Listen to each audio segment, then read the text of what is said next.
What's up, everyone? I'm Arkansas Storm Team Meteorologist Alex Libby, and in this weather blog, we're talking about spring. Well, it's not spring yet, but it looks like it across much of central, southern Arkansas. We're seeing leaves starting to come out, especially flowering trees, flowers on the ground, seeing daffodils across the region. So I just went for a quick walk around the Arkansas State Capitol, saw trees in bloom, daffodils, and even some small leaves starting to come out of the branches. And according to the National Phenology Network here in the United States, we are well above normal across all of the South. We're more than 20 days earlier than we should be seeing flowering trees, leaves across all of Arkansas, Mississippi, a lot of Texas. We actually do have some later than normal leaf out in parts of New Mexico and Arizona. But we're just going to focus on really us here in Arkansas. Specifically here in Little Rock, we've had very warm conditions in January and February so far. So that's really why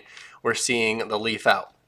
A big factor that causes the trees to bloom, of course, is the longer days. But if that was the only factor, then the leaf out would be the exact same day every year, because that really doesn't change. So temperature is the main reason why we're seeing different leaf out. Some years were earlier than normal, like this year. Some years were later than normal.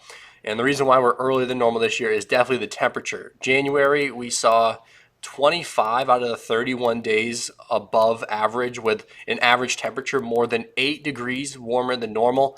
These temperatures are more like March temperatures that we saw in January. In February so far, we've only seen 6 days below average, with the rest of them being above average.